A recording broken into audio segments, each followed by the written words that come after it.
Let me now turn to Bangladesh, where NGOs have played a very prominent role. So Fazle Hasan Abed of BRAC, the world's largest NGO. Can you give us some insights? We heard your speaker, but at the same time, you coming from an NGO perspective outside of government, give us some sense of what's the success and failures of Bangladesh in fighting malnutrition, and if you can keep it sharp and short. Well, thank you so much for inviting me. I thank the organizers, IFPRI and FAO.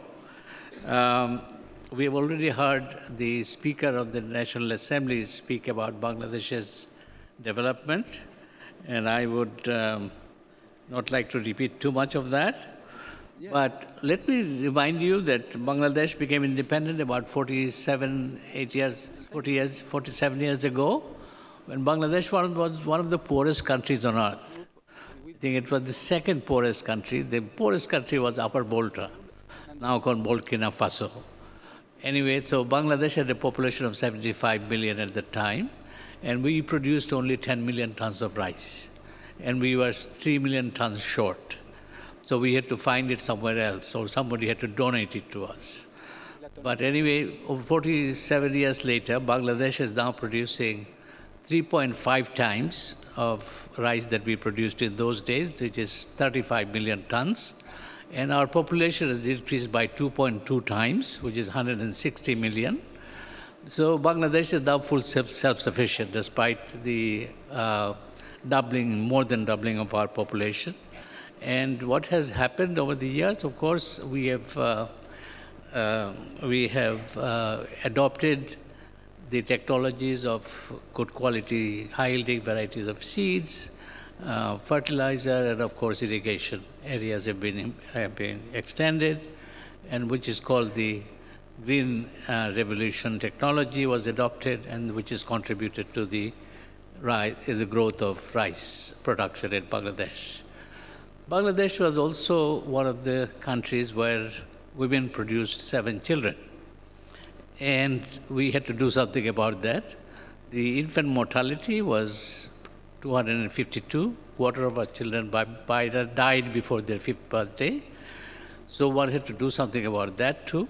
So we started looking at in family planning first, and then infant mortality reduction.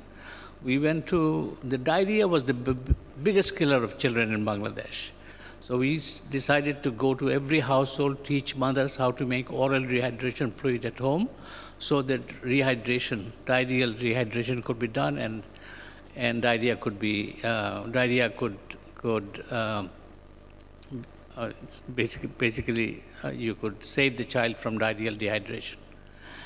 So we did that over a 10-year period. We went into 16 million households and spent about 45 minutes with each woman in the household. We did that. And with the government of Bangladesh, we then tried to immunize all children. From 1985 to 1990, we took the immunization rate from 4% to 72%. And now, of course, we immunize all our children. 95% of our children are immunized. So as a result, Bangladesh's infant mortality rate decline has been the fastest the world has ever seen. So it has now become, infant or under 5 mortality rates are now 38 per 1,000. And as a result of which also, fertility started decline in concert with that. And now we have a fertility rate of 2.1 from 7. So all kinds of things has happened in Bangladesh, which is worth mentioning. Bangladesh's education, I mean, most people in Bangladesh were illiterate, so 25% was literacy rate. 18% of the women were literate, and 32% of men were literate. As a result, 25% literacy rate in Bangladesh. Now it has come up to 73%. And gender differences in literacy rate doesn't exist. More women are in primary school and secondary school today in Bangladesh. Bangladesh than it used to be. And so, with education, maternal education, a concerted campaign on breastfeeding, which has now contributed to decline in child stunting, which has been going on for the fastest decline is happening in stunting in Bangladesh, and over a prolonged period of time. And this is, I'm just quoting from what I've read in the IFPRI report. So what is happening is quite heartening. So, and Bangladesh is also seeing that the government of Bangladesh is spending about 2.2% of our GDP. 12% of the government spending is going into social protection, which is also having an impact in reducing poverty.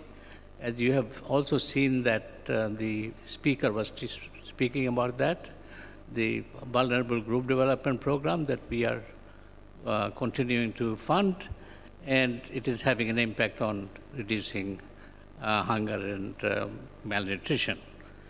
So on the whole, the government of Bangladesh is a member of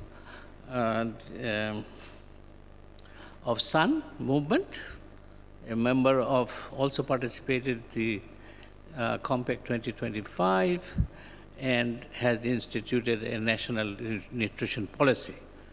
And it is a multi-stakeholder, multi-ministry involvement policy, which requires a little bit of more clarification as to the role of individual ministries to make it more effective. So that is what will be needed in the future. And also, it will be something that civil society, the ministries, the donors, and the